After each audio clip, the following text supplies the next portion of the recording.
Thanks for being at New Hope. It's our privilege and our pleasure to have you with us. If you are a guest, it's your first time here, you honor us by your presence today, and I would love for you to take one of the communication cards or connect cards in the pew, fill it out, drop it in the offering bag when it comes by in a few minutes, and then next week through the mail, not at your door, not on the phone, but through the mail, we'll send you information that tells you all about New Hope, who we are, what we believe, what our staff is up to, and the opportunities of ministry that you can connect to if you would like to. So we want to get that information in your hands. Thank you so much for doing that. I'm going to take just a moment to do something right now. Also inside your bulletin is another insert, all right? It is a 1040 pledge for 2018, all right? And I just want you to have it handy. We're going to talk about this at the end of the service.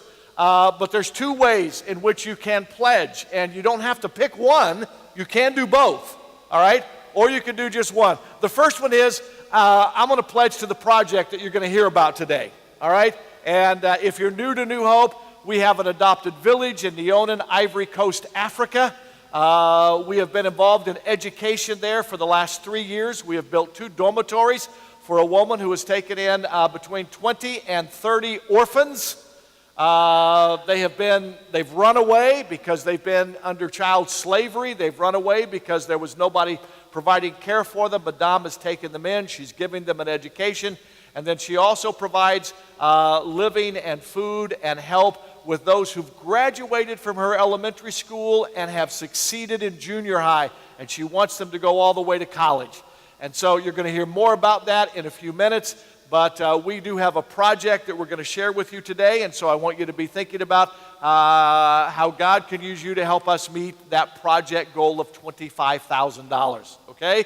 And I've had some people are probably going to say, Tim, you just talked about last Sunday, we're going to be starting a fundraising drive in the near future for a multi-use building here at about $1.4 million. Here's the deal, folks. That means nothing to me if we can't do this. I want you to understand very seriously where I come from. If we have to choose between one or the other, my choice is made. Okay? But I don't think we have to choose between one or the other. God's resources are enough to accomplish what He wants to do. And as you hear testimonies today of the difference that God has been making through you here at New Hope in that part of the world, in that small village, and what's going on there, I don't think it's going to be a problem for us at all. So I want you to think about your project pledge, and then also the other line is a monthly pledge of $10 a month to 1040i. That's not about the project, that is about the organization. Without the organization of 1040i, we wouldn't have these projects. We wouldn't have the connections to do what we are doing. And so, and it doesn't have to be limited to $10 a month. If you wanted to give $20 or $25 a month, you can do that. Just indicate that on there. So you can pre-fill out the top part and wait till the end of the service of how you're going to fill in the blanks at the end. All right? Sign-up sheets that are going around. There's only one thing on here. The Wednesday morning women's Bible study, which will start a week from this Wednesday. It's going to be the study of Romans. Tina Brown is leading that study this go-round. They'd like to know how many of you ladies are going to be attending that so they have enough materials ready for you. We are going to keep our announcements as brief as we possibly can today because we want to spend as much time with our guests who are here from Oklahoma and 1040i and all the way from Ivory Coast, Africa. And so we want to have as much time with them as we possibly can. Tonight, our 6 o'clock service will be here in the sanctuary, not on the bridge. I think there's going to be more of you here tonight than what we can hold in the bridge. I hope you will come back for a lot of Q&A, a chance to meet some more of the people who are here with us from 1040i and to hear more about them, and even to hear from some of our former veterans from New Hope who have gone on the project to Doropo, Ivory Coast, Africa, and maybe hear a few of their testimonies as well. Starting next Sunday, you can buy your tickets for our Harvest of Blessing. This is to celebrate our 25 years of ministry as a church. It was 25 years ago in the month of October, the little church in Fresno and the little church here at New Hope on knees merged together and became one. We started out with about 130 folks, all right, at that merger. And today, now, nearly 600 of you meet every single Sunday to worship. And so we want to give thanks to God's blessing over the last 25 years. The meeting for parents has been canceled today. So if you have junior high kids or high school kids and you were going to attend a parent meeting, it has been canceled today. Men's Bible study kicks off on September the 12th on Tuesday night. The women's Tuesday night and Wednesday. See the dates in there. Prime timers, you have lunch here on Tuesday, and they have some special guests that are going to talk about some things that sometimes happen when we get older. Just come and figure it out, all right? You will enjoy the lunch, trust me, all right? Our fall children's outreach on Wednesday night kicks off this week, and they're going to be looking at fantastic verses in the Bible. So it'll be a great time for you to bring your elementary age kids here to New Hope. This last announcement or this next announcement is one that's, I don't want any raise of hands. I don't want anybody saying, oh, sign me up. This is something. Jeff and Cindy Eichson, would you please stand real quick, all right? Jeff and Cindy, as you know, they are also working with the church in Cowway that we're helping and partnering with them. You guys, in 10 days, provided almost 350 pairs of shoes, all right, for Cowway Elementary School. So thank you, thank you, thank you. On top of almost 350 pairs of shoes, you also provided 1,800 pairs of socks to go with those 350 pairs of shoes. The picture is in your bulletin. You can see what it looked like here as we stored them. We delivered them to the Cowway Church right before the weekend. They're going to be seeing that today when they show up at their worship service. And then late in the week, they're going to be presented to the students at Cowway Elementary. And so we are very, very excited to be a part of that. Feeding the firefighters, what a terrific night that was. We did not feed one firefighter, but it was a terrific, terrific evening. As they were on their way in, they got called off to another fire, did not return till about 9 o'clock that evening for the main hotels that we had worked with. But we fed 3 fire stations, and we have a freezer full of food to help people, all right, as those needs pop up. And God just brought some wonderful divine encounters that night, all right, as a result of volunteers and folks showing up to serve. So nothing ever goes unused by God. Even what looks like a failure from our part, God always has plans that He will accomplish. So we are very excited about that. I think I have wrapped up about all the announcements that we're going to talk about today. And I'm going to ask our ushers to come forward and wait upon us as we have our morning tithes and offering. Gentlemen, would you come, please? And would you join with me as we pray? Did I talk? Oh yeah, when I had you all stand up, I got sidetracked. Come on down, guys. They lead a Bible study, all right? It's a small group Bible study on marriage. And it has a specific dimension to it. It's for relationships that are in crisis. So I'm not wanting you to say, oh, that's mine, all right, out loud. But if you've got some significant struggles in your marriage, all right, then I want you to seek them out. That's why I had them stand up. I want you to seek them out, and you can become part of that Bible study, that small group that they do in your home, okay, that they do in their home.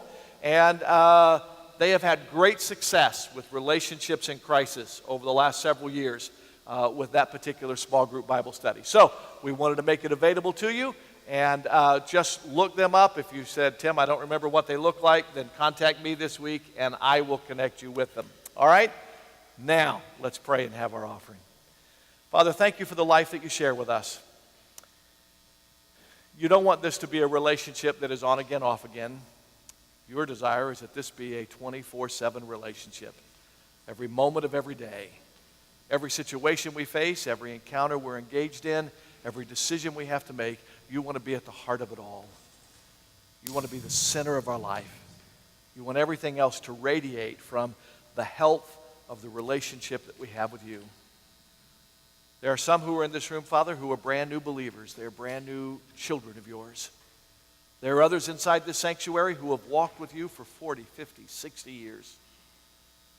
Father, what you're concerned about is not how long we have spent time with you, but Father, what is the health of our relationship with you? And so, Father, I trust we'll be challenged today to say tomorrow I want to be healthier than I am today. I want to spend time in conversation with you, O Lord. I want to spend time reading your word. I want to be engaged in the fellowship of believers. I want to grow. I want to be healthy. I want to be used by you.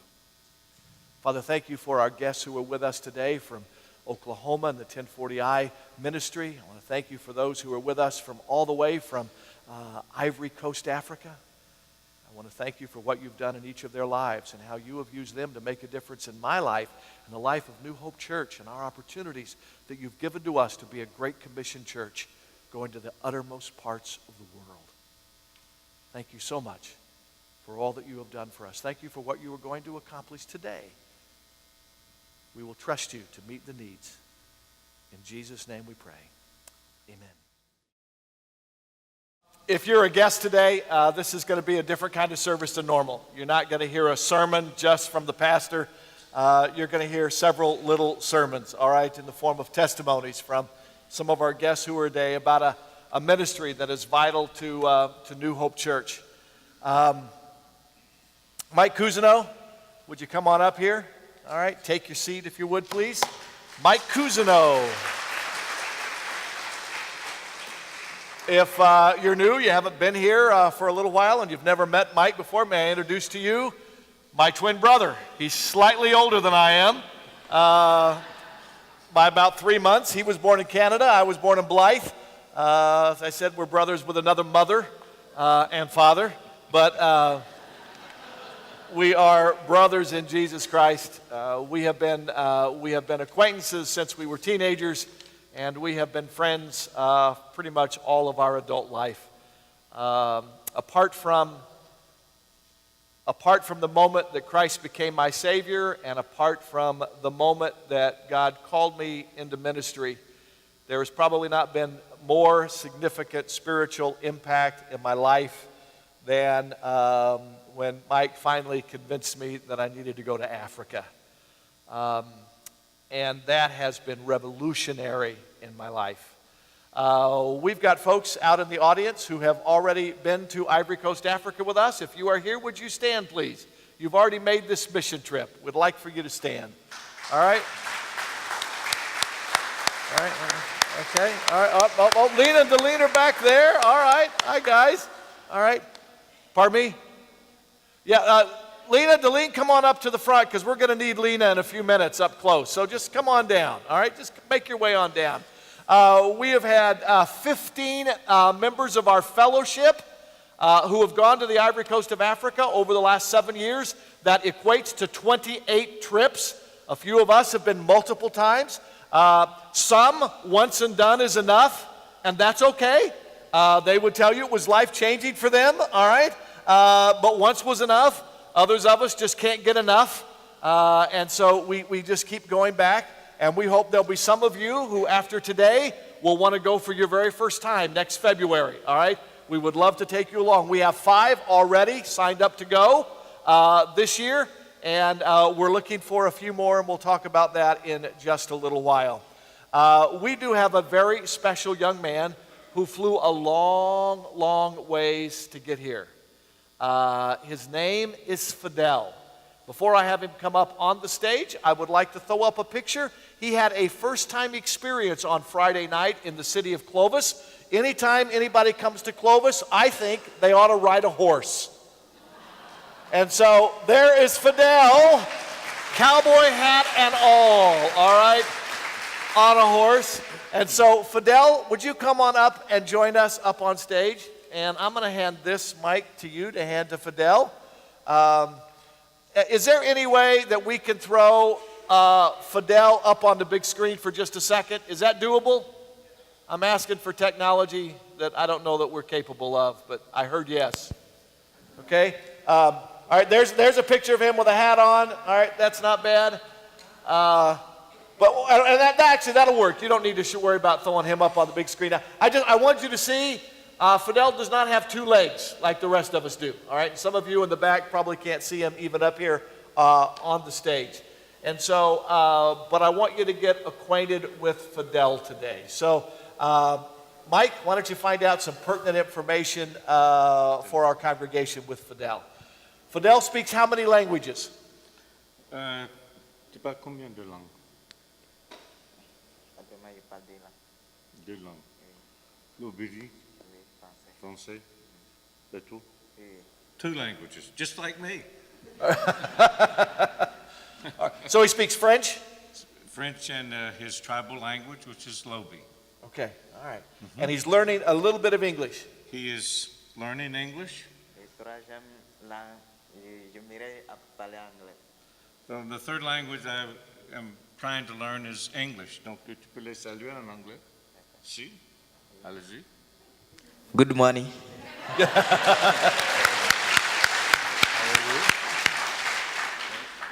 How are you?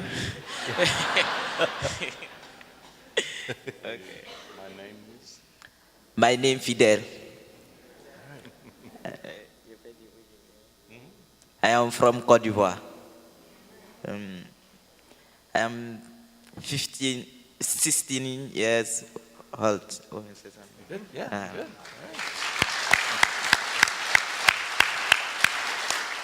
He is better at English than I am at French, okay? That's more words than I know in French, all right? Where does Fidel live, and who does he live with? Bon, tu habites où et avec qui? Pourquoi? J'habite à Nakili avec le pasteur. Pasteur Bonnie Etienne. So I live, of course, in Côte d'Ivoire. I told you that, but I live way far into the interior, at a village called Nakele, and I actually live with my pastor. And Nakale is how close to Neonen, which is the village that we sponsor here? They are about 5 miles apart. There is a fork in the road, and if you stay straight, you go to Nakale. If you hang to the right on a smaller road, you end up in Neonen. All right, so they're very close. A path, okay, a path. Yeah, it probably is. And so very, very close to the areas in which we are. For some of you who might remember, when we land in Ivory Coast, we land in Abidjan. That is the big metropolitan city in that country. We then travel about 360 miles, which because of the road has taken us at times 19 to 20 hours. Okay? Last year, it was a little better. They've advanced the road a little further. Mike opened up the purse strings just a little bit and got an air-conditioned bus. All right? And then he put me in a truck with an air conditioner that only worked half-time. All right? But it was okay. It was okay. But that is where... obviously, one of the parts of the story of Fidel, and this is the beginning of the Fidel Tour of 2017. He's an ambassador for 1040i and some projects that are going on, but obviously he has a leg that's different than most of us have. And so I think they would like to know the story of how did Fidel lose his leg. Donc, brièvement, raconter l'histoire, comment tu as perdu ton pied, et tu peux commencer en disant, je suis né avec lui. Je suis né avec 2 pieds. Aujourd'hui, si vous me voyez qu'il y a un seul pied, il y a des conséquences. So I was actually born with 2 legs. Today you see me with just 1 leg, and there was reasons for that. Je suis orphelin de père. I am an orphan. In my culture, in my tribal group, I belong to the heritage of my father. And my father died when I was 5 years old. And so my mother then had no more rights to me. So I became the heritage of my father. J'ai perdu mon papa lorsque j'avais 5 ans. Quand j'ai perdu mon papa, ma tante est venue me chercher pour aller. Il m'a adopté comme son fils pour aller dans un village. Quand on est parti là-bas, j'avais l'âge d'aller à l'école, mais on ne m'a pas inscrit à l'école. Ils m'ont mis dans un champ de cacao pour travailler là-bas. C'est là-bas que j'ai commencé à travailler. Un jour, le mari de ma tante m'a envoyé d'aller prendre ma douche au champ. Lorsque je partais en route, il s'est arrivé, j'ai senti mal au ventre. Quand j'ai senti mal au ventre, je me suis débrouillé pour attacher le banadous sur le vélo. Je me suis débrouillé pour sortir au bord du bidon. Je n'arrivais plus à partir. So my aunt came and got me from the interior and brought me down to the southern part of the country where they had a cocoa plantation cocoa is where we get our chocolate, right? And I was at the age to go to school. I had cousins who were going to school, but my aunt and her husband would send me every day to work in the cocoa plantation. So I essentially became a child slave. I didn't get to go to school. Early one morning, my uncle told me to go into the forest to get a regime of bananas. So I got up, took the bicycle. It was still dark, actually, at 5:30. And I go into the forest, and I'm on my way back, and I just experienced some extremely excruciating abdominal pain, so much so that when I got to the main road going north and south, which was paved, I just fell on the ground and I couldn't move anymore. School kids were walking by and they would just look at me. And finally one kid stopped and said, "Can I help you?" And so he picked him up, put him on the bicycle, and took him to where he was living. His aunt would not take him to the doctor. They wouldn't take him to see a nurse. They went and consulted the idols and the fetishes and got traditional medicine to try to make him feel better.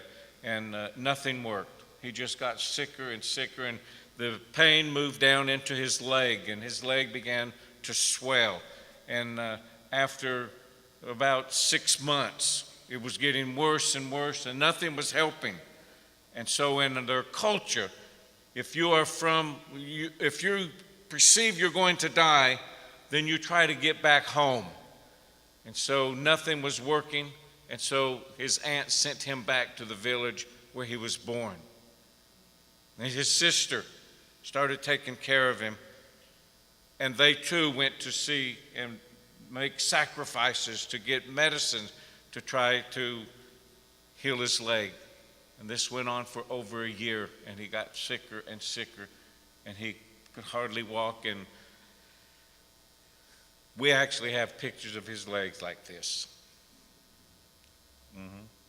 Donc, tu es déjà retourné au nord. Tu es déjà raconté l'histoire. Quand on est arrivé dans le village, ils ont fait des médicaments traditionnels, ça n'a pas marché. Il y avait le mari de ma soeur qui était là-bas. Donc, les 10-40 sont venus en février à Doropo là-bas pour regarder, pour soigner les gens. Donc, le mari de ma soeur a dit qu'ils n'ont qu'à m'amener pour qu'ils puissent voir ce qu'ils peuvent faire sur le pied. Donc, ils sont partis, ils ont regardé le pied, on dit le pied est gâté, l'os est gâté. Pour sauver ma vie, il faut qu'ils vont amputer le pied. Donc, après, ils m'ont dit de choisir la mort et la vie. Mais un enfant qui a 10 ans, il ne peut pas prendre la responsabilité pour dire, mais je les ai dit, ce qu'il peut faire, ils n'ont qu'à faire. So, when I went north, I was there for a while, and the people in the region heard that 1040I was back. Every February we go to this region, and they heard and they know we bring doctors. And so the family said, well, maybe we can take him over there to see what they can do, because nothing is working, and they actually perceived him to be a sorcerer. So they took him to our hospital where we were working, and he was one amongst hundreds of people in the courtyard. And in actuality, he would not have gotten seen because the list for surgeries was full and overflowing. And an American lady was walking by, and she actually understood a particular tribal language, and his sister spoke to this American lady, and she turned, and she saw this little boy lying on the ground, and she told his sister, I'm not a doctor, but I'll go try to find someone to come out. And this was the intersection that God would place his life.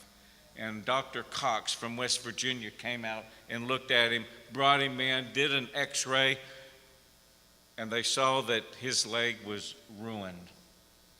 And so they said, as they explained it to his sister said to him, you're going to have to choose between life and death. And so he's saying now, where he's at, he said a 10-year-old child should not have to make that decision on their own. But his decision was, do whatever you need to do to keep me alive. And so he was scheduled for surgery a couple of days later, and he went to sleep. And when he woke up, his leg was gone. Just before he goes on, two things about the intersection. Number one, the x-ray that they took was an x-ray that was done by a piece of equipment donated by Dr. Hansen from here in Fresno, all right, that was able to get for them. And number two, Dr. Cox, who he's talking about, grew up in Fresno as a boy. Now he's in West Virginia, all right? His father took another job back in the eastern part of the U.S., but grew up during his elementary school years right here in Fresno. So the intersections started years ago, all right, and just continue on through the present time. And so I'll just move this along. And so after he was amputated, his uncle came to the hospital and saw that he only had one leg. And so he said, "You can't come back to my home or to my hut because no one in my family is handicapped." And Fidel thought he was just sort of teasing, you know. He didn't take it seriously. I mean, he's 10 years old. He convalesced for several weeks and went back to his village, and his uncle said, "I told you you couldn't come back here." And there were times that, you know, he would just gather up a couple of pieces of clothing and throw them out the door. And Fidel would get them back, and time went on, and it was harvest time, and so they put all of the grain of the harvest in the little room where he was staying, so now he had no place. And so his uncle took and threw out the one pair of shorts and the hospital gown and his bed, which was a plastic mat. And that next night,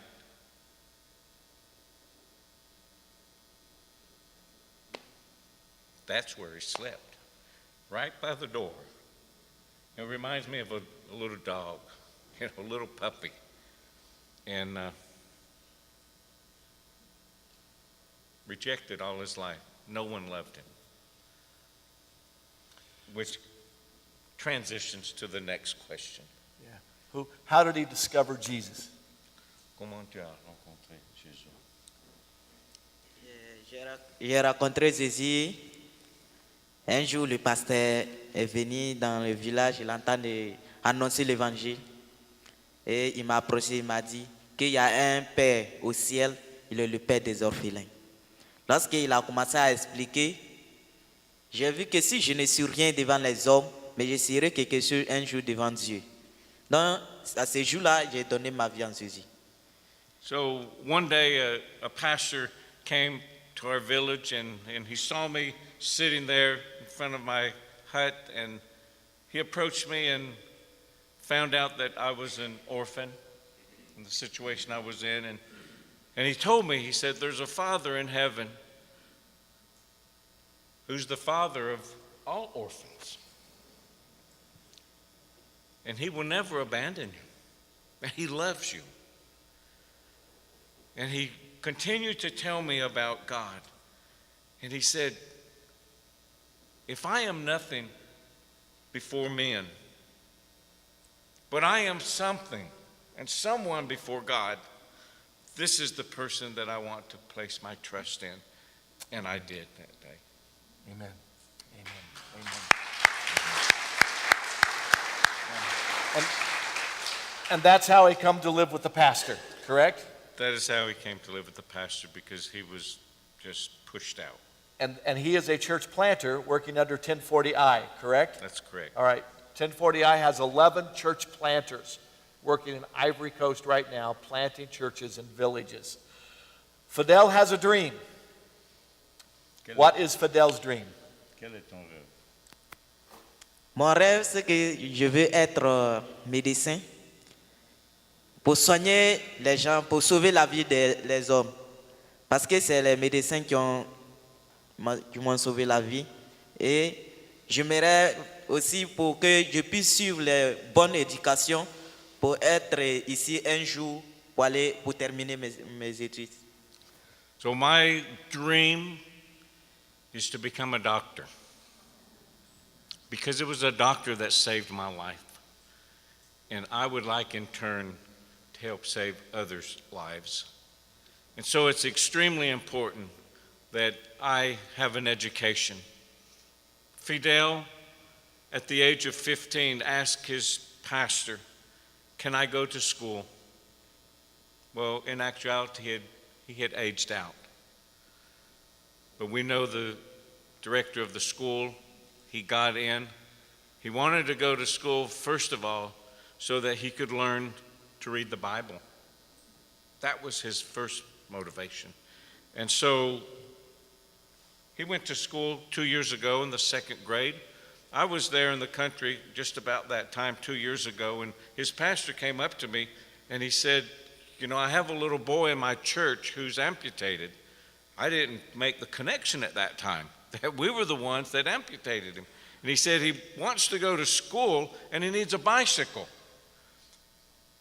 You know what my thought was? If a little boy with one leg wants to go to school and needs a bicycle, I'll buy him a bicycle. I didn't know how he'd ride it. We bought him a bicycle so that he could get to school. And he finished his first year of school, second in his class.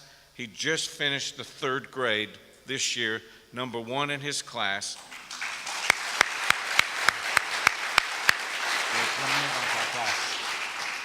And he is 16 years old. But he's transferring. This next year, he will skip the fourth grade and he will go in to the fifth grade.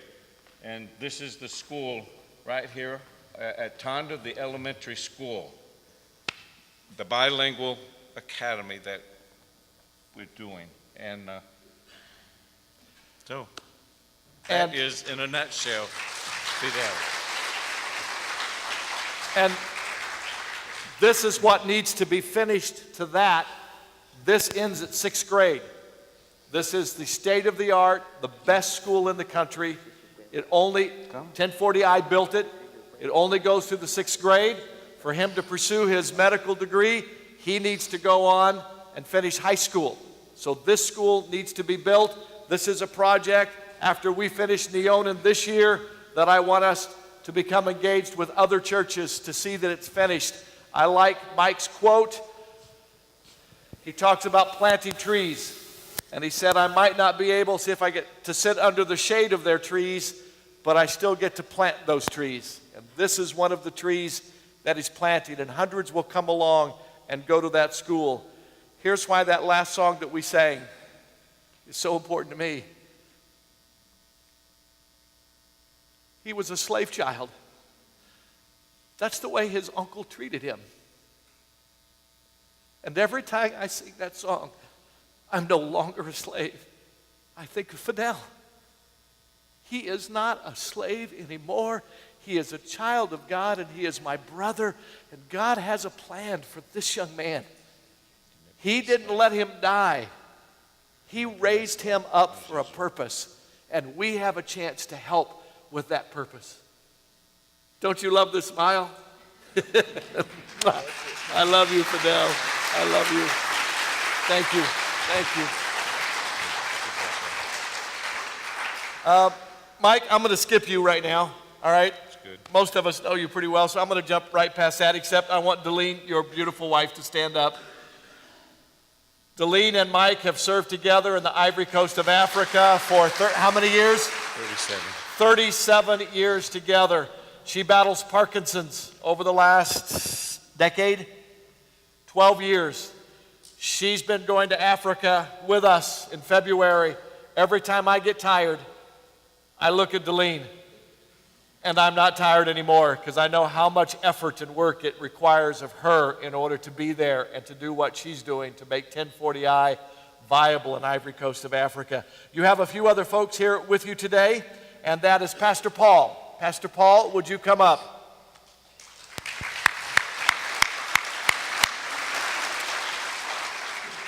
Pastor Paul wears a lot of hats in Ivory Coast of Africa, but he also put on a cowboy hat Friday, and he rode a horse for the first time last Friday, all right? So he's a Clovis cowboy now. Pastor Paul came to know Christ in the Ivory Coast as a result, and some of you will recognize this name, Archie and Sarah Mayhew.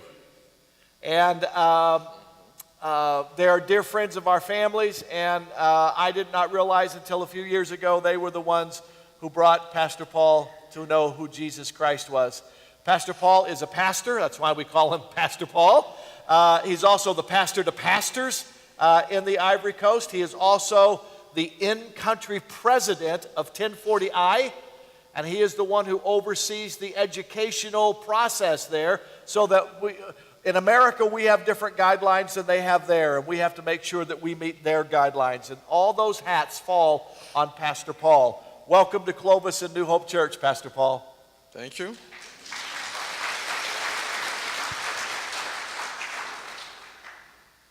Would you like to share a word of greeting? Yes. Bonjour, mesdames et messieurs. Bonjour. Morning. Okay, I am very happy to be with you this morning.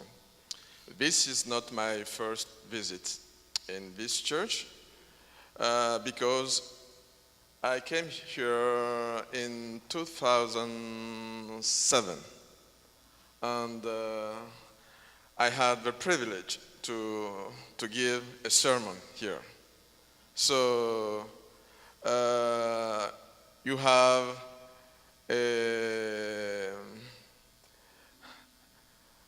I have a love for you all, and I have to say thank you to each one of you, because every year you come in Côte d'Ivoire to help. Last time someone gave me a piece of gold. Here. A little bit of gold. Yes. Because when I was preaching, I said, I heard that your state is the Golden State. So I was thinking, finding some gold everywhere here.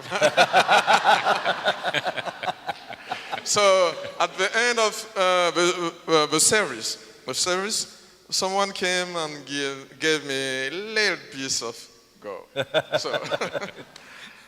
So I am 54 years old. I am married since 1984 to Deborah. I have 5 children: Grace, Jemima, Esther, Samuel, and Daniel. The first is 21, and the last is 10. So, this is my family. So one last question for you. Is 1040i important to your country? The answer is yes. Yes and yes.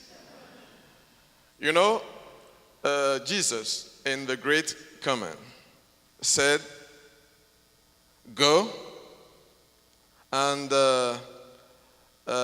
baptize, make disciples, teach. How can you make disciples if you have in front of you people with some terrible needs? The first thing we will have to do is to meet or to find some solutions to their need, so that you will be able to catch their attention. So, it's what the 1040i is doing in Côte d'Ivoire. The 1040i needs the needs of people who are sick, who are living in misery, and that's what God requires from us. And every year we have some surgeon, physician coming to help sick people. 1040i has also a school in Tanda. And this school is among the best schools in Côte d'Ivoire. So, 1040i does a lot for Côte d'Ivoire. Thank you, Pastor Paul. God bless you. Thank you so very, very much. Thank you. I love you, Pastor Paul. I'm going to introduce you real quick to a couple of other folks who are part of the team. The brains behind 1040i is sitting right here, and this is Sabrina Yaw. Sabrina, stand up if you would, please. How long have you worked with 1040i? Since the very beginning, since Okay. 2010. So you were part of the foundation of this ministry with Mike, all right? Okay. Yeah. Sabrina's the one who communicates to all of us, makes sure that we're on track and on time, we get our payments in properly, That's right. and we show up at the right time in the right place. You keep us out of trouble. Do you believe that 1040i is important to Côte d'Ivoire? Yeah. Yes and yes, to quote Pastor Paul. It is on so many different levels and not, you know, we go in and we meet the need. And I remember a missionary years ago that said, you have to earn the right to share the gospel. And 1040i goes in and meets people where they're at. You know, and so in that element of being able to meet people, meet their needs, their basic needs, their water, their health, and the education needs, it allows us to work with people like Pastor Paul and with Fidel and the other pastors and the other Ivorians that we work with to be able to share the gospel and to open those doors. Thank you for coming out and being with us here in California today. Thanks for having me. Who'd you bring with you? Do I have to introduce you? No, I'm just kidding. Yeah. This is my husband, Dane. Dane is really the reason how I got involved with 1040i and with Attaboy, Africa. Dane. So he I'll be really quick, but Mike had been on Dane for years to go to Africa. He's kind of a jack of all trades, can do just about anything. And he finally ran out of excuses after about 3 years. And so he agreed to go camping with Mike in Africa. I had no desire to go whatsoever, none. I just, not on my radar at all. But I knew he was going to Paris. So I said, hey, let's go to Paris early. I'll spend some days in Paris. Then you can go to Africa and I'll go home. So we did. Worked out good for me. But when he came home, and those of you that don't know Dane, he's quite social and rarely at a loss for words. And when I started asking him about his experience in Africa and with Mike, he was speechless. And I thought, if there's something that has gripped my husband so deeply that he can't even really explain what it is, I need to find out what it is. And then here I am. Thank you. Thank you. You bet. We love you, Sabrina. Dane is he's a major in the fire department in Norman, Oklahoma. He's a paramedic. I've seen this guy do surgery, all right? He is a right-hand guy to all the surgeons. When they need somebody, another pair of hands who can handle things, he's the guy that they call for. And he's kind of a MacGyver, too. He makes things work that don't work, all right? So now there's one guy better than him there, all right? But he's the backup. Lena, would you stand up very briefly? All right? Turn around and face our congregation. Here you go. Lena, when did you first hear about 1040i? About 10 years ago, And when did you connect? I was always connected. But I started going to the missions in Doropo 2 years ago. That's when I started. Where do you live? I live in Abidjan. Okay. And what do you do? I'm an optometrist, and I contribute to the eye exams and making glasses for all the patients we see in Doropo. I've been having a little trouble with my There's one thing I want to say is I don't know of any organization in the world that does what 1040i. 1040i sets up camp tent in the middle of nowhere in the bush to help people on many levels. I don't know if you know a lot about what we do. We have ophthalmologists, we have gynecologists, we have orthopedists. We have, you know what we do, but I don't know of any organizations that sets up in the middle of nowhere. And being out there in the middle of nowhere, where you share yourself, not with others that need you, but the people that are with you, working with you for the same goal. You are searching for yourself, you find others, you create a camaraderie, and then the cultural, sorry I'm taking up your time, but the cultural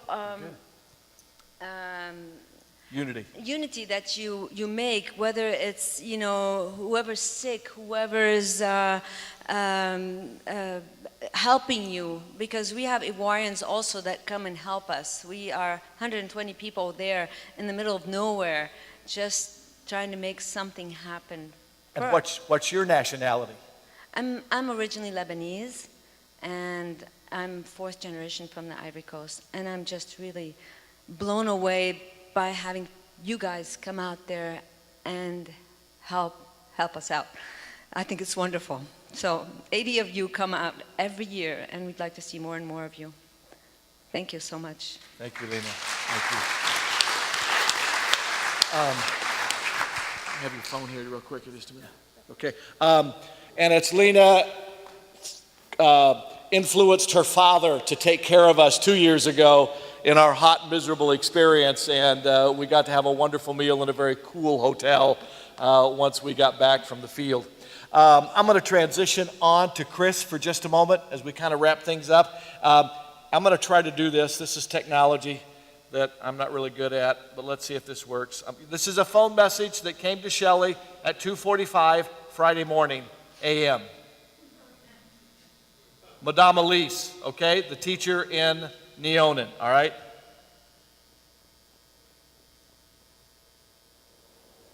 It's not speaking. It's on, oh. Hot, let's back up, do that again. Good morning, my sister Shelley. I'm calling from Cote d'Ivoire. It is your sister Elise. I will want to say thank you for Alien, for all you have done for him. Thank you, thank you, thank you. My greeting to everybody at home. My greeting to your husband. Forgive me for my bad English. May God bless you. Thank you, bye. So that's from Madame Elise, thanking us for helping Chris. Can you throw up the picture of Chris? I'm not going to have time to show the video, but throw up the picture of Chris, if you would, for me for just a moment. Chris is a young man. There he is. Do you have the other one that I gave of Shelley and Chris? She'll hate me for showing that one, but I love it. Is it back there? It's not back there. All right. Milo had it, but I don't know where he put it. This is a young man who speaks 5 languages. He just finished the 4th grade. When Shelley and I were there this last February and we had some time to visit with Madame Elise, we said, what is your biggest need or desire? And she said to send Chris to Tanda, to the bilingual school. He's the best of the best, and I need to give him the best because he can change. He can change our country. So we asked, how much does it cost? She told us. We said, send him. We'll pay for it. We came back. We shared what we were doing. Our small group has pitched in, and the Den Hartogs have pitched in. So his next 2 years of education at Tanda, he'll be able to finish. In fact, school starts tomorrow.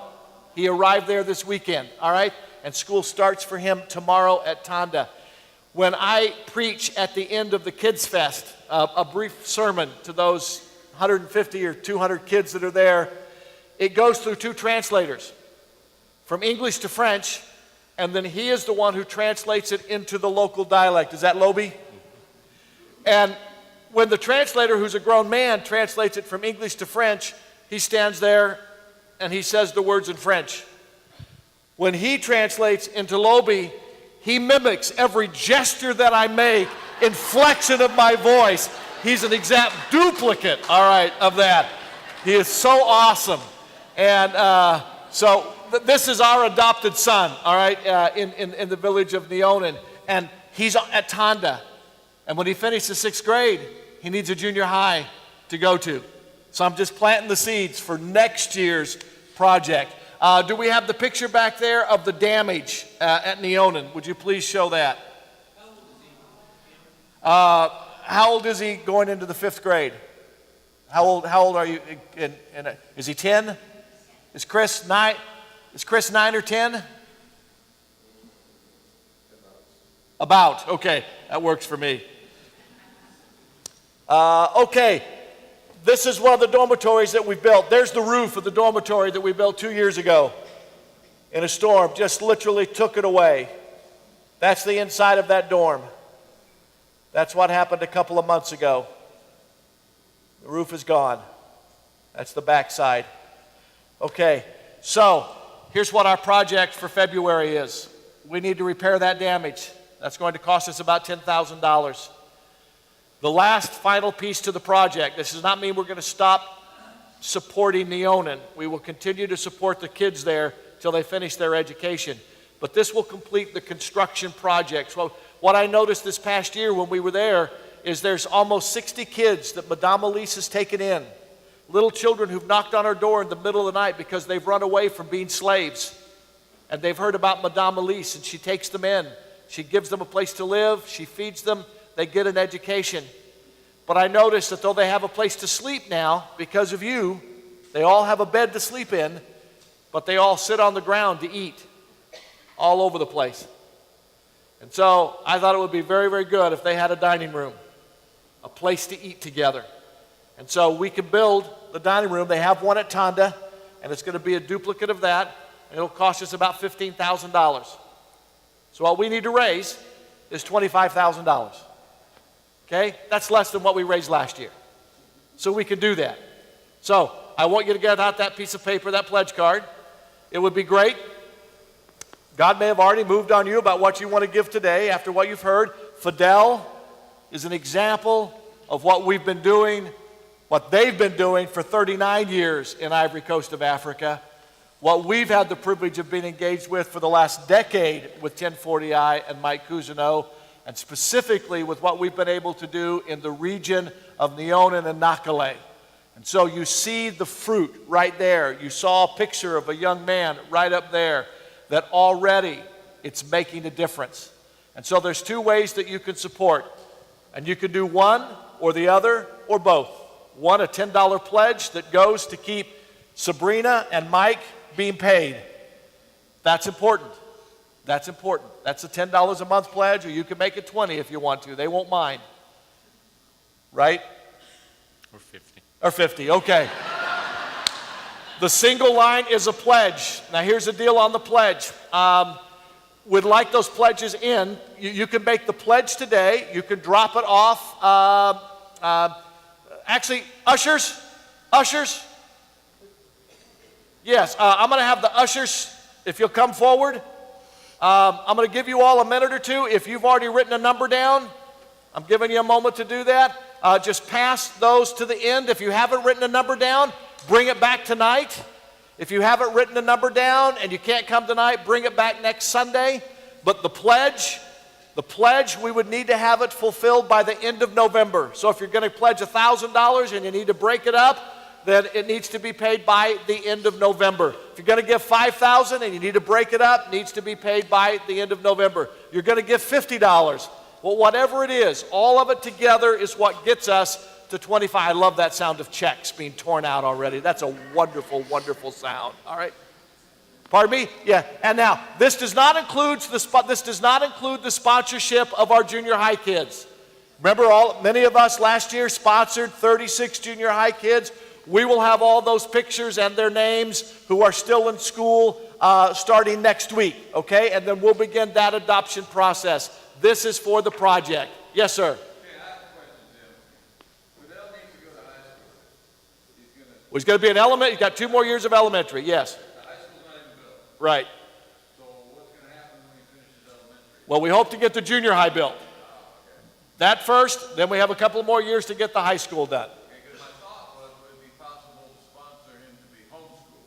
To have the material sent there and somebody could do that with it? First, you have to throw away everything you know about the U.S., all right? First of all, remember he's an orphan. Number two, he does live with a pastor, but they live in a village. There's not internet, okay? There's not TV. That school right there is the most highly technological facility in that whole part of the country. Yeah.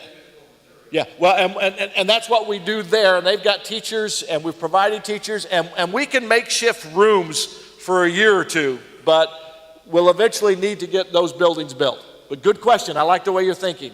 Did I see another hand over here? You were just stretching, honey? Teddy, we're going to have to work on, I should have done that. I should have been all over that before he came, and I was, some reason moving got me distracted about things. But anyway, we can figure that out. Yeah, and you can come back tonight, and we'll have lots of questions. Ushers, head on down the aisle and pick up what's been turned in. Yes? New Hope. And we'll send one major check, all right, from here to them. I saw another hand back there. Was that the question? How many students are currently at Tonda? They're talking about it in French up here. This past year, we had 4 grades, and we had 83 students. 83 students through 4 grades, and they add a year each year. So they're prepared for 5th grade next year. By the way, if any of you would like to take a year and go teach, contact Mike Cousineau. What we're in need of this year are nurses and construction workers. They are in short supply so far with those who have signed up. We are running behind with nursing and construction workers. If that's your area, come back tonight. We're going to talk a lot about, we're going to ask questions of everybody, and we're going to talk a lot about how you can go. Okay? And we'll even give you ideas of the way in which you can raise your funds to go. All right? Because it's very doable. It is very, very doable. With a few little key secrets, it works out pretty well. Okay?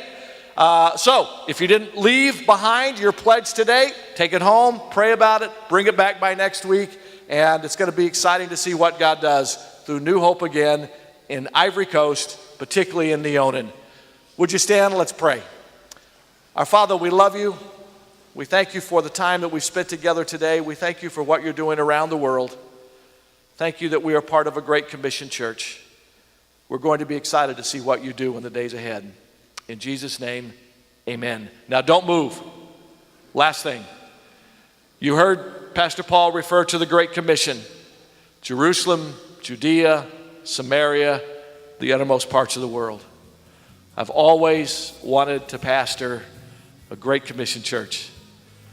And you all have made it possible. You see, Jerusalem is the impact that you have in Fresno and Clovis, doing things like feeding firefighters last week. We've done all kinds of things like that. Our next region, Jerusalem, Judea, that's Cowway. You helped do that just last week. That's beyond our borders right here. Samaria, that's Mexico. That's the orphanage we're engaged with our high school kids in doing every Easter week. Ivory Coast, that is our uttermost part of the world. Thank you for meeting my dream. God bless you.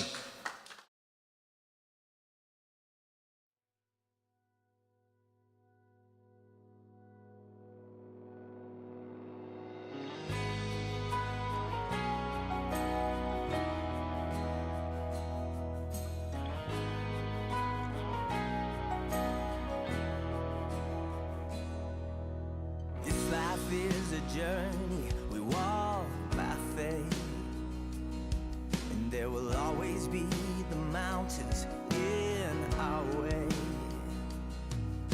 But right here in this moment, may our strength be renewed as we recall what God has done and how we've seen Him move. If there's anybody here who's found Him faithful, anybody here who knows He's able,